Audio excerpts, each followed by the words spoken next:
여러분, 이명박 대통령 때 해외 자원 개발 그야말로 붐이 일었죠.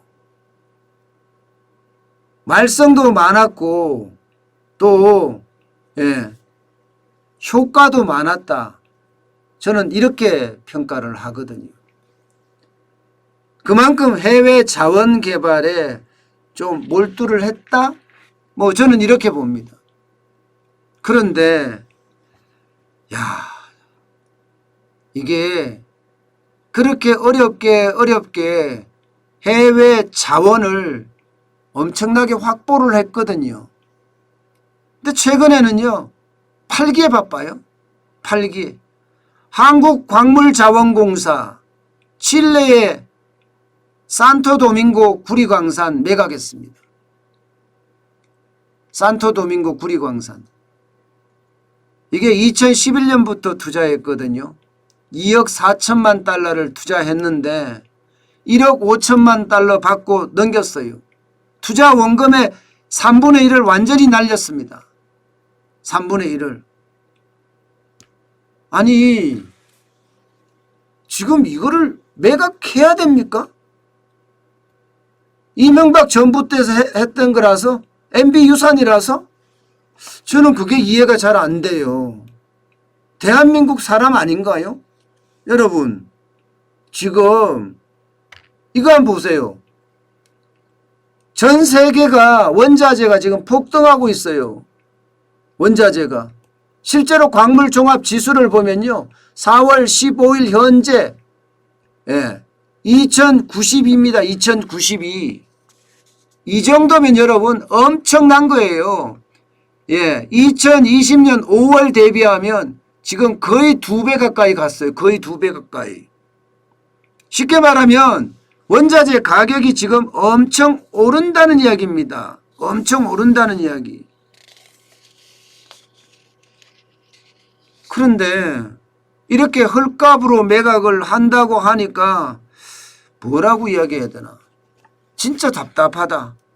나라 국부를 다 날린다. 이런 생각밖에 안 듭니다. 이게 광물종합지수라는 게요. 산업에 필요한 15개 광물 있잖아요. 철, 동, 니켈, 아연 뭐 이런 거 말입니다.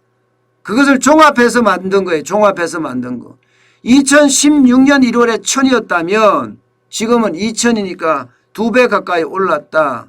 경기회복 기대감에 원자재가 엄청나게 많이 오른다. 이런 얘기 아니겠습니까? 그런데 이렇게 무식하게 판다는 자체가 안타깝습니다. 여러분, 광산 투자는요, 자원 투자는 이게 하루아침에 성과가 나타나는 게 아니에요. 시간이 걸립니다. 시간이. 적어도 30년, 40년 걸립니다. 30년, 40년 지나야지 이게 제대로 개발이 됐는 건지 그것을 알 수 있다니까요. 그런데 지금 문재인 정부는 이 광산 매각에 쉽게 말하면 정신을 팔렸어요. 그냥 막 매각하겠다 이거예요. 앞서 말씀드린 대로 2억 4천만 달러가 들어간 걸 1억 5천만 달러 받고 판다. 이게 말이 되나요? 근데 문제는요.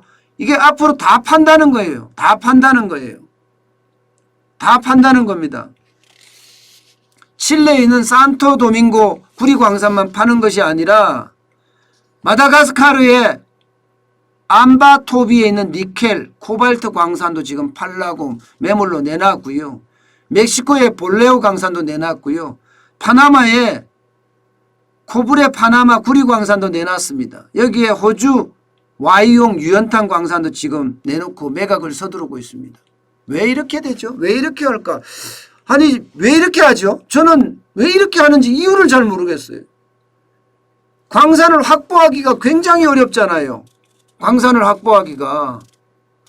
전 세계가 말입니다. 어떻게 하면 광산을 확보할 것인가에 대한 고민을 하고 있단 말입니다. 중국만 하더라도 지난해에 무려 말입니다.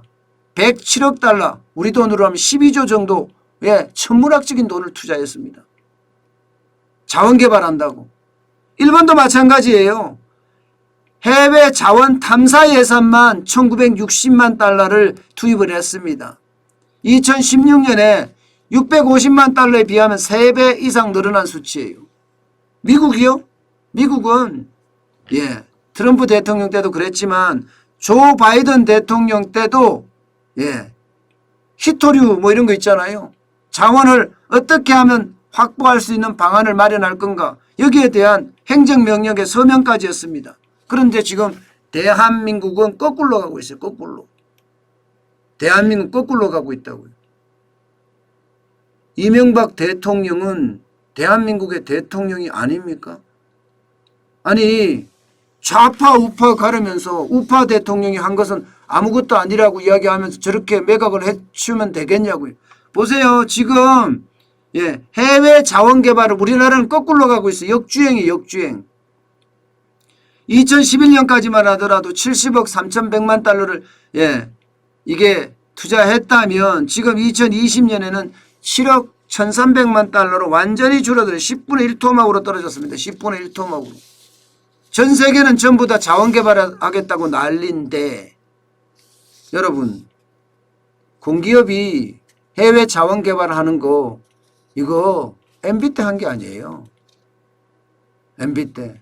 이거 시작은 좌파 정부에서 시작했습니다.